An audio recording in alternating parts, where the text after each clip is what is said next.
They would make it longer if they could, right? Yeah. Okay, I'm not trying to say anything against the church.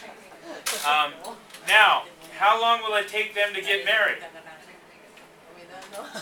At least 6 months to 6 make months. sure the baptism and the salvation takes work. Now, she was a little jealous because how long did it take Chris to marry his wife, Catherine? Oh, 4 months. 4 months. And she probably was baptized when she was younger, but she got baptized after they were married. So this other young woman who wanted to be married so much, in order to follow God and to do it the right way, it's taking her a year and a half. And maybe it's good, maybe it's not, but her other friend had an inside track and got married in 4 months and didn't even have to get baptized by the church. Plus, when they got baptized in the beach. And afterwards had a big steak dinner. Okay?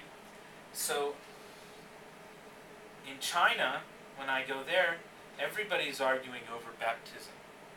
And I'm shocked because the stuff that's in the New Testament that Paul would go through, they're still doing in China and they're still doing here.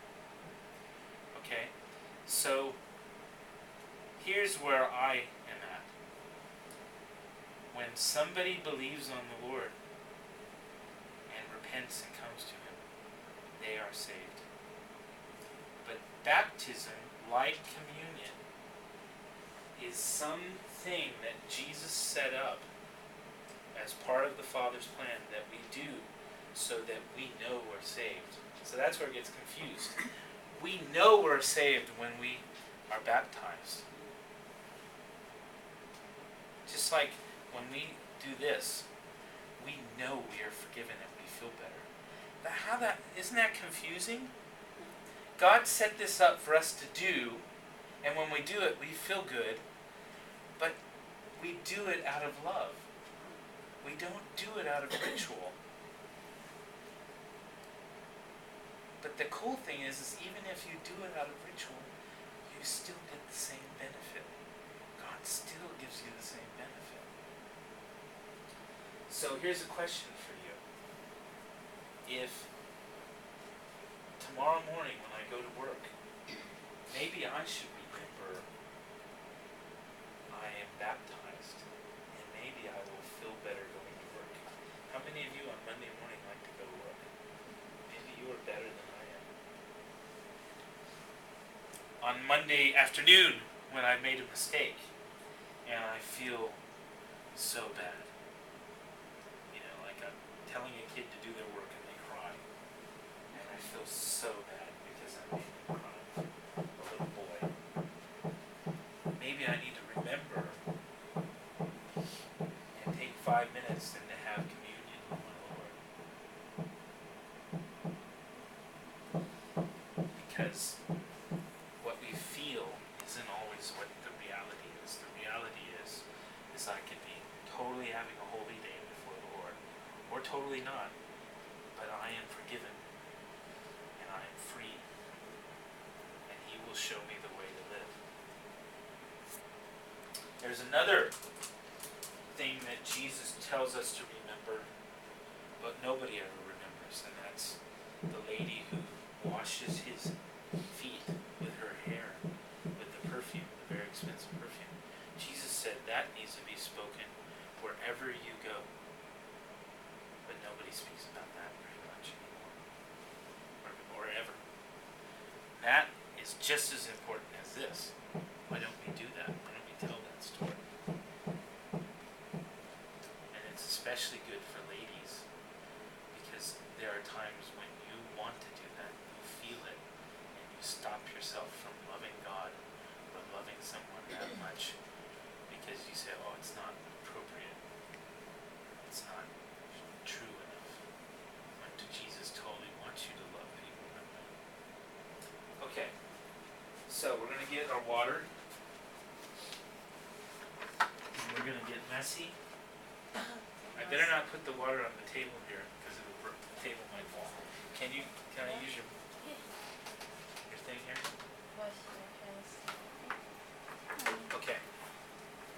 needs to be baptized today because you've never been baptized before.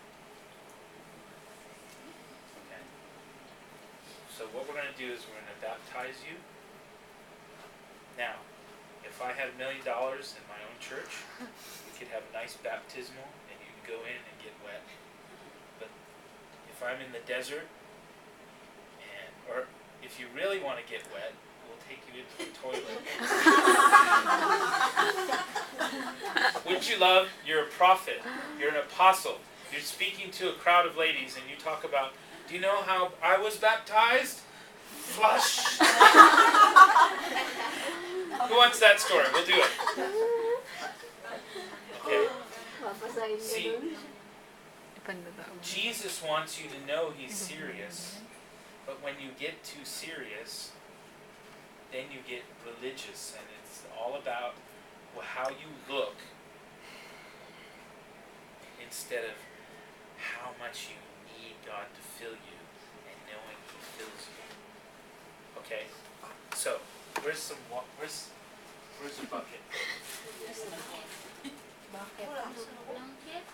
Here.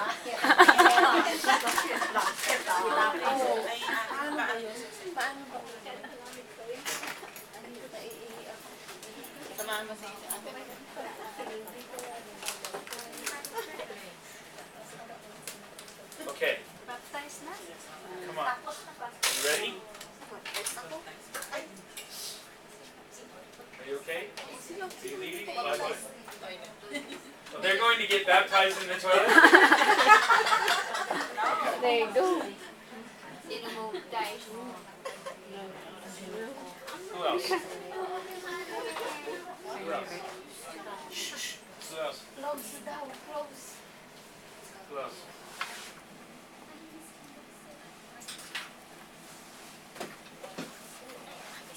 Okay, come here.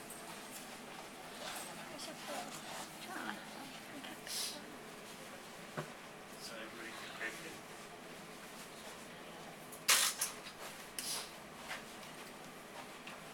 Okay. Now, here's the deal.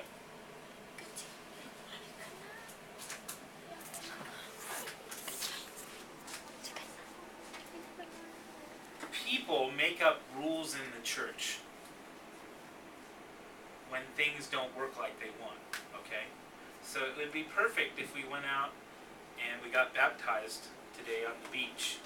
The only problem is that we would really get baptized because the waves would crash. We'd be out on the sea or what have you. So we will probably do another beach baptism for those of you who want to be baptized on the beach, just because it's fun and it's neat and the Holy Spirit can touch you. You know, the funny joke is a few years ago I went to a baptism and I couldn't even walk on the beach. The beach kept on collapsing under me, so I couldn't even go. All I could do was like this. So I don't like that beach. I don't want to go to that beach. But the truth is, when you have somebody who gets saved, they need to know right away that they are saved. Now they will feel it in their spirit, but when they've been prayed for and have a little water put on their body, then they'll feel it. Now I'm not trying to do the Catholic sprinkling or the Lutheran sprinkling. All I'm trying to do is, without ruining everybody and putting a bucket on people's heads, make them know that they are clean. Now, when Jesus was washing the feet, He only had to wash the feet, and they were clean. So do you have to be totally immersed to be baptized? No. But if you want to argue with me, go ahead, immerse your head. Especially if you're going to talk to me and argue with me. Right? So, here's what I want you to do. I want you ladies to come up and lay hands on these ladies and pray for them. And then we will give them a little water. And I'm not going to say anything because you are the apostles. You are the mothers of God with the authority. Bring the